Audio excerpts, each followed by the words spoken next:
Hello, welcome back to my channel. Let's start with our poem The Road Not Taken by Robert Frost. Poet का नाम ज़रूर याद रखना क्योंकि exam में पूछा जा सकता है और आप अपने आंसर में भी ज़रूर इंक्लूड करना ताकि आपका आंसर इन्फॉर्मेटिव लगे। रॉबर्ट फ्रॉस्ट एक अमेरिकन पोइट हैं जो कि नेचर के बारे में लिखने के लिए बहुत फेमस हैं और उन्हीं में से उनकी एक फ़ेमस पोएम है द रोड नॉट टेकन, जो कि अब हम पढ़ेंगे और आपके सिलेबस में है। Two roads diverge in a yellow would, ये ऑटम के टाइम की बात कर रहे हैं एंड वुड्स मीन्स जंगल। जंगल में ऑटम के टाइम पर इन्हें दो रास्ते दिखाई दे रहे हैं, दो रोड्स हैं जो कि अलग अलग डायरेक्शंस में हैं। And sorry I could not travel both, और मुझे अफसोस है कि मैं दोनों रास्तों पर नहीं चल सकता। And be one traveller long I stood, मैं एक अकेले मुसाफिर की तरह बहुत देर तक सोचता रहा।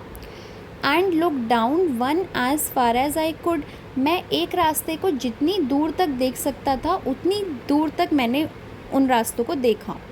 To where it bent in the undergrowth, देखो वो जंगल में थे, रास्तों को देख रहे थे और जहाँ तक वो देख सकते थे उन दोनों रोड्स को उन्होंने देखा।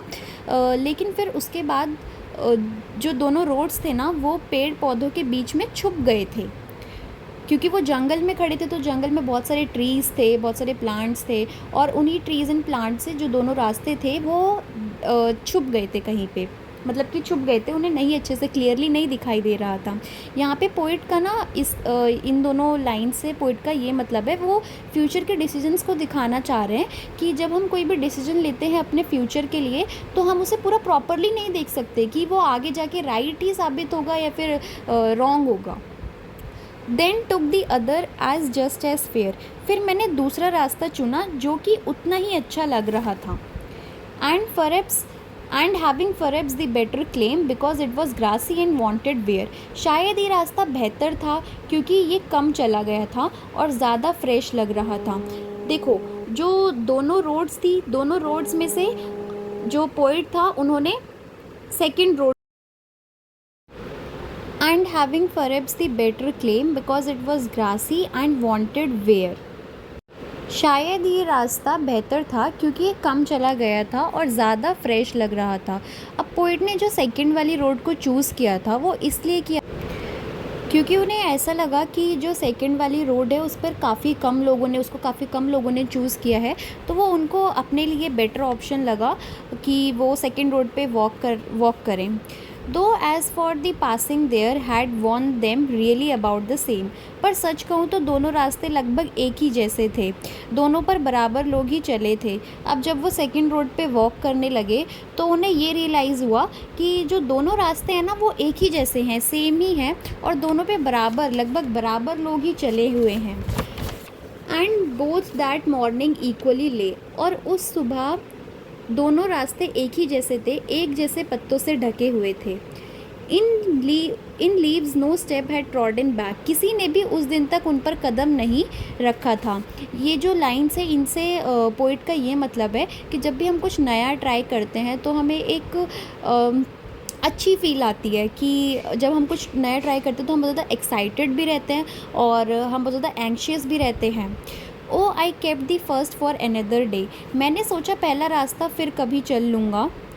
Yet knowing how way leads on to way, लेकिन मैं जानता था एक रास्ता दूसरे से जुड़ा होता है। अब देखो क्योंकि पोइट सेकेंड रोड पे वॉक करने लगे हैं तो अब उन्हें ये लग रहा है कि जो पहला वाला रास्ता है ना वो मैंने बाद के लिए सिक्योर करके रख लिया है कि अब मैं जो फर्स्ट वाली रोड है मैं उस पर बाद में चल लूँगा। लेकिन फिर बाद में उन्हें ये रियलाइज़ हो रहा है कि जो एक रास्ता होता है वो दूसरे रास्ते से जुड़ा हुआ होता है, यानी कि जब उन्होंने सेकंड रोड को चूज़ किया तो जो वो जर्नी उन्होंने चूज़ करी वो उन्हें किसी और जर्नी की तरफ ले जाएगी, किसी और रास्ते पे ले जाएगी। हो सकता है कि वो शायद कभी पहले वापस ही ना आ पाएँ वो उस रास्ते से। If I doubt if I should ever come, इसलिए मैं शायद वापस कभी उस पहले रास्ते पर ना जा पाऊँ।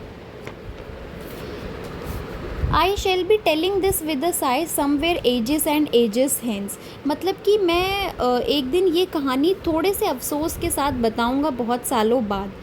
देखो, जब आप कई सारी चॉइसेस में से किसी एक चॉइस को चूज़ करते हो, तो आपके मन में हमेशा एक क्यूरियोसिटी बनी रहती है कि बाकी सारी चॉइसेस कैसी रही होंगी, जिन्हें हमने छोड़ दिया, नहीं चूज़ किया, वो कैसी रही होंगी। Two roads diverged in the wood, and I took the one less traveled by, and that has made all the difference. दो रास्ते थे जंगल में और मैंने वो रास्ता चुना जो कि कम लोगों ने चुना था, और यही मेरे जीवन का सबसे बड़ा फ़र्क बन गया। अब जो सेकंड रोड थी वो पोइट ने इस वजह से चूज़ करी क्योंकि उस पर कम लोग गए हुए थे। तो अब at the end of the poem जो पोइट हैं वो हमें ये बता रहे हैं कि उन्हें अब सेटिस्फैक्शन है कि उन्होंने ऐसा रास्ता चूज़ करा जहाँ पे कम लोगों ने ट्रैवल किया था, क्योंकि वो उनके हिसाब से, उनके पॉइंट ऑफ व्यू से वो ज़्यादा बेटर ऑप्शन था उनके लिए। तो इस पोएम का मोरल ये है कि ज़िंदगी में हमें कई बार डिसीजंस लेने होते हैं। हर डिसीज़न एक रास्ता है, और जो फ़ैसला हम लेते हैं वही हमारी ज़िंदगी की आगे की जर्नी को तय करता है। कभी कभी जो डिफ़िकल्ट या लेस पॉपुलर डिसीजंस होते हैं वही हमारी आइडेंटिटी बन जाते हैं। और जो इस पोएम के जो पोइटिक डिवाइसेस हैं वो मैं नेक्स्ट वीडियो में कवर अप करूँगी, और इसी के साथ ये पोएम हमारी एंड होती है। Thank you for watching. I hope ये पोएम आपको समझ आई होगी। Stay tune for the next chapter.